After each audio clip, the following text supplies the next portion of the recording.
Hey guys, welcome back to Opten influencers. और आज की इस वीडियो में मैं आप लोगों को इन्फ्लेशन के बारे में बताऊंगा। और जो डेटा आया है रिसेंटली, जून का जो यूएस में इन्फ्लेशन है, कंज्यूमर प्राइस इंडेक्स जिसको हम कहते हैं, सीपीआई भी काफ़ी हाई होके निकला है, जो कि 5.4% निकला है। और जो इन्फ्लेशन है जून का, वो 4.5% निकला है जून का।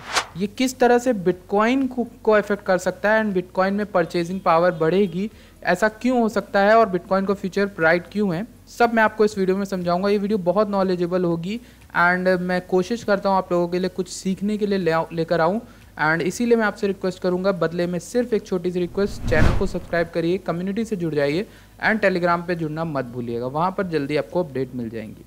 गाइस, अब चलते हैं सीधा वीडियो की ओर। ये एक ट्वीट देखिए, आप देखेंगे इसमें बोला गया, US core inflation rose to 4.5% in June, higher than expected and the highest level since 1991। 1991 के बाद इन्फ्लेशन जो इतनी तेज़ी से बढ़ा है वो 4.5% बढ़ा है जून में। एंड ये मैंने ट्वीट मेरे सामने आया, इसके बाद मेरे दिमाग में ये आइडिया आया और मैंने इस पर वीडियो बनाने के लिए तैयारी की। अगर मैं आपको यहाँ पर दिखाऊँ, वॉल स्ट्रीट जर्नल ने भी इस इशू के ऊपर लिखा हुआ है article, inflation accelerates again in June as economic recovery continues. यानी लोग जब पैंडेमिक के अब बाहर आ रहे हैं बाद में, एंड लोग खरीदारी कर रहे हैं, बाय कर रहे हैं, सब कुछ कर रहे हैं लोग धीरे धीरे। एंड यही फेडरल गवर्नमेंट जो वहाँ की है, यूएसए की, वो कह रही है कि हम उसको कंट्रोल कर लेंगे, क्योंकि आने वाले समय में लोग तो बाहर निकलेंगे और लोग जैसे बाहर निकलेंगे उनको पैसे की ज़रूरत पड़ेगी, और पैसा हम छाप रहे हैं, हम अपनी ट्रेजरी से कह के पैसा छपवा रहे हैं, पैसा मिलेगा लोगों को तो सब कुछ एडजस्ट हो जाएगा। बट यहाँ पे ही एक गलत फहमी आती है, और मैं आपको बताता हूँ इन्फ्लेशन यूएस का हमें कैसे अफेक्ट कर सकता है और पूरी दुनिया को कैसे अफेक्ट कर सकता है बिटकॉइन को लेके। आपको पता होगा कि दुनिया में दो मार्केट क्रैश जो सबसे ज़्यादा याद किए जाते हैं, एक 2008 का जो हो गया आपका हाउसिंग बबल, जिसमें फाइनेंशियल क्रैश आया था दुनिया का, जिसमें अब घरों की कीमत जो है, घर ले रहे थे, हर कोई अपनी प्रॉपर्टी ले रहा था एंड फाइनली जब बबल फूटा तो घर किसी काम के नहीं रह गए। तो इसी तरह से डिप्रेशन आया था 1920 के समय में। उस समय जो है सबका अनएम्प्लॉयमेंट इतना ज़्यादा था कि किसी के पास कोई जॉब नहीं थी, कुछ भी नहीं था, तब महंगाई इतनी बढ़ गई थी। दूसरी चीज़ एक और था, जब इंटरनेट बूम आया था, जब अभी 1999 से 2000 के समय में, उस समय हर एक बंदा स्टार्टअप्स में डाल रहा था पैसे, हर एक स्टॉक्स में डाल रहा था। उस समय मार्केट बहुत बुरी क्रैश हुई थी। आपको पता होना चाहिए कि जब इन्फ्लेशन का बबल फूटता है तो उस समय हमारी मार्केट को इफेक्ट पड़ता है, तभी मैं ये वीडियो अपने चैनल पे बना रहा हूँ। आप सोच रहे होगे कि ये चैनल पे वीडियो क्यों आ रही है, ये चीज़ तो अलग ही सब्जेक्ट हो गया इकोनॉमिक्स का और इन सब का, बट ये हमें अफेक्ट करता है क्योंकि स्टॉक्स वगैरह सारी मार्केटें गिरती हैं जब ऐसा कुछ होता है। और बिटकॉइन क्यों आगे ब्राइट लग रहा है, इस वजह से इस प्रॉब्लम को सॉल्व करता है, ये समझाएंगे आपको। देखिए, इन्फ्लेशन कब होता है, जब हद से ज़्यादा या तो गवर्नमेंट मनी प्रिंट कर देती है, जो भी प्रिंटिंग डिपार्टमेंट होता है वो हद से ज़्यादा मनी प्रिंट कर देती है, तो मनी ज़्यादा हो जाती है, मनी की सप्लाई ज़्यादा हो गई तो मनी की वैल्यू घट जाती है, यानी चीज़ें जो हैं वो महंगी हो जाती हैं। या फिर आप कह सकते हो कि एक तरह से कॉस्ट ऑफ लिविंग बढ़ जाती है, लोग हर किसी को उसी अपनी बेसिक ज़रूरतों के लिए ज़्यादा पैसा देना पड़ता है। या फिर पैसा कम होता है, सप्लाई एंड डिमांड की वजह से चीज़ों की जो है वैल्यू बढ़ जाती है, यानी घर महंगे हो रहे हैं या फिर खाना महंगा हो रहा है। देखिए, दुनिया का मेन एम जो होता है हमारी गवर्नमेंट्स का इकोनॉमिक्स में, वो ये एम होता है कि वो हर चीज़ को लेके साथ में चलें, ताकि महंगाई अगर बढ़ रही है तो लोगों की सैलरी भी बढ़े और लोग खरीद पाएँ। बट इन्फ्लेशन का बबल कहाँ फूटता है, वो तब फूटता है जब चीज़ें साथ में नहीं बढ़ती, यानी महंगाई बढ़ रही है लेकिन लोगों की सैलरी उतनी है, तो लोग और ये तो इवेंचुअली लोग खरीद ही नहीं पाएंगे कुछ भी, और ये महंगाई बढ़ती चली जाएगी, लोग अनएम्प्लॉयड होंगे और कई कंपनीज़ बंद हो जाएंगी क्योंकि सस्ता नहीं मिल रहा है, लोग चीज़ें महंगी हो रही हैं, तो बहुत सी कंपनीज़ बंद हो गई थी। ये एक चेन बन जाता है, एक चेन बनती है जो छोटी सी लगती है सुनने में, लेकिन वो बढ़ते बढ़ते बड़े बड़े बिलियन डॉलर्स जो है मार्केट से गायब हो जाते हैं, और इसी वजह से स्टॉक्स और मार्केट में क्रैश आता है। तो आपको आई होप समझ आ गया होगा इन्फ्लेशन क्या होता है, दो कारणों से, एक तो सप्लाई डिमांड की वजह से और एक गवर्नमेंट अगर प्रिंटिंग ज़्यादा कर देती है मनी की। ठीक, तो ये हो गया। तो मनी की वैल्यू, लोग जान रहे हैं कि मनी की वैल्यू समय के साथ गिरती चली जाएगी। ठीक, और ये क्यों गिरेगी, क्योंकि लोगों का विश्वास घट रहा है। क्यों? मनी को कंट्रोल कौन करता है? गवर्नमेंट, फेडरल रिजर्व, और हमारी भी गवर्नमेंट करती है एंड सबकी गवर्नमेंट सारी कंट्रीज़ में मनी को कंट्रोल करती है कि कितना प्रिंट होगा कितना नहीं। वो उसको वापस बैंकों को लोन देते हैं और ज़ीरो इंटरेस्ट पे देते हैं और उनसे वापस ले लेते हैं और कंट्रोल करते हैं इस तरह से जीडीपी या फिर इकोनॉमी या फिर आप कह सकते हो इन्फ्लेशन को संभालते हैं। बहुत बहुत बेसिक चीज़ों से संभाला जाता है, उनके पास हर एक एक्सपर्ट बैठा हुआ है जो इन चीज़ों को देख रहा है, डेटा को दे रहा है। तो अगर यूएसए का कुछ कम हो रहा है तो इफेक्ट पूरी दुनिया को पड़ेगा, ट्रेड्स को, और चीज़ें महंगी होंगी तो बहुत सारी चीज़ों पे इफेक्ट पड़ेगा। ये डेटा है, आपको देख लो। जो मेन एम होता है इन्फ्लेशन को वो 2% रखने का होता है। तो यहाँ पे आप देखोगे 1.5%, एक से जुलाई में 2020 में एक था, 1.3 हुआ, 1.4 हुआ। अब देखो जनवरी में 1.4 था, अप्रैल में 4.2% इन्फ्लेशन हुआ और मई में 5% हुआ। 5.4% जो है वो हो गया हमारा ये मई जून का हो गया। तो ये एक बड़ी बात है जो आपको पता होनी चाहिए। और इन्फ्लेशन 4.5% तक का हमारा बढ़ गया है। तो ये कब कितना बड़ा है, ये लास्ट टाइम आपको देखने को मिला फ्रेश हाई हिट कर गया है 2008 से भी ज़्यादा। और जो महंगाई है वो 1991 से ज़्यादा बढ़ गई है। तो अगस्त 2008 में इतना हाई देखने को मिला था और 2008 को आपको पता होगा 2008 में क्या हुआ था, वो बबल हुआ था और बहुत ज़्यादा अनएम्प्लॉयमेंट बढ़ गई थी, मंदी आ गई थी मार्केट में जिसे आप कहते हो, सब कुछ नीचे गिर गया था।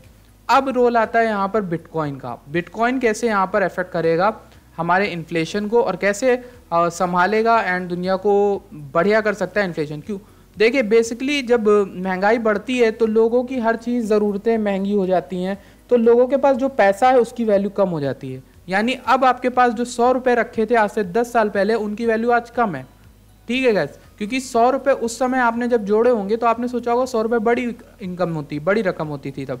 लेकिन आज 100 रुपये में आप देखोगे कि वो चीज़ मिल ही नहीं रही है जो चीज़ आपने उस समय जोड़े थे लेने के लिए।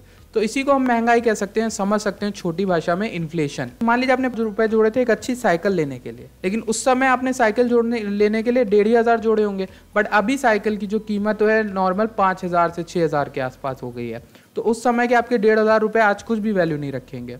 ठीक है गैस, तो इस तरह से चलता है। अगर पहले कोई कॉफ़ी या चाय आपकी 2 रुपये में मिल रही थी, समोसे 2 रुपये में मिलते थे, तो आज 10 रुपये 12 रुपये के समोसे हो रहे हैं। तो ऐसा क्या हो कि आपका जो पैसा है वो रखा हुआ वो अपनी वैल्यू घटा रहा है समय के साथ। यानी आपका जो भी पैसा है उसकी वैल्यू कम होती चली जाएगी और आपके जो उस समय 1000 रुपये की वैल्यू थी आज उस 1000 रुपये की उतनी वैल्यू नहीं है, वो कम हो गई है। तो ऐसा क्या किया जाए गाइस? सबसे पहली चीज़ यही मैं आपको बताता हूँ, फाइनेंशियल एडवाइस, कि आप सेविंग्स जो है अपने पैसे, उसे पैसे के रूप में मत रखिए। यही सबसे बड़ी गलती है और हमारे इंडिया में बचपन से सिखाया जाता है कि जो नोट्स हैं वो आपको अमीर बनाएंगे। अमीर नोट्स नहीं बनाते हैं, अमीर बनाते हैं आपके इन्वेस्टमेंट। इन्वेस्टमेंट का मतलब ये है कि अगर आप कुछ भी ले लो, उस नोट के बदले कुछ भी ऐसा ले लो जो आगे समय में महंगा होगा, उस चीज़ में इन्वेस्ट करो, ना कि नोट्स में। क्योंकि नोट्स की वैल्यू जो है वो गवर्नमेंट कंट्रोल करती है, पर गवर्नमेंट किसकी कीमत नहीं कंट्रोल करती? किसान की, खाद की, या फिर आपके पास कोई लैपटॉप है या मोबाइल है, कुछ भी है, कोई भी ऐसी चीज़ है जो इन्फ्लेशन से अगेंस्ट हो। यानी आपने तो फ़ोन ले लिया, आपने 2010 में ही स्मार्टफोन ले लिया, मान लो आपने 2014 में ही स्मार्टफोन ले लिया, तो अब आपके पास स्मार्टफोन है, ना कि उतने रुपए रखे हैं 6000। अब स्मार्टफोन कितने के हो गए? 14-15 हज़ार के, लेकिन आपने तो 6000 में स्मार्टफोन ले लिया। तो आपके पास कोई भी ऐसी चीज़ हो जो आपके बढ़ाए, बट अब आपके पास स्मार्टफोन, अब ज़रूरी नहीं हर कोई स्मार्टफोन ले लेगा, लैपटॉप ले लेगा, हर चीज़ को। तो आपको चाहिए कोई एक ऐसा एसेट, एक ऐसी चीज़, या तो सोना या तो चांदी, कोई ऐसी चीज़ जिसमें आप इन्वेस्ट कर पाओ और आपका पैसा भी बढ़े उस हिसाब से जिस हिसाब से दुनिया आगे बढ़ रही है। तो यही इंपॉर्टेंट डिसीजन होता है। और यहाँ पर गेम आता है प्रॉपर्टी, रियल एस्टेट। लोग पैसे में डाल रहे, लोग प्रॉपर्टी में पैसा डालते थे 2008 के समय। उस समय बहुत बड़ा बबल आ गया और हर कोई प्रॉपर्टी में ही पैसे डाल रहा है। तो इसी तरह से दिक्कत हो गई कि प्रॉपर्टी बेचने वाले कम हो गए, लेने वाले कम हो गए और बेचने वाले ज़्यादा हो गए।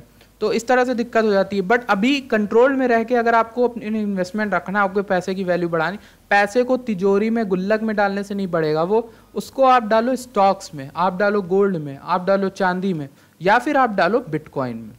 अब यहाँ पर स्टॉक्स, गोल्ड और इन सब चीज़ों के अलावा मैंने बिटकॉइन क्यों बोला, बिटकॉइन क्यों इंपॉर्टेंट है, ये वीडियो तो बिटकॉइन के ऊपर है।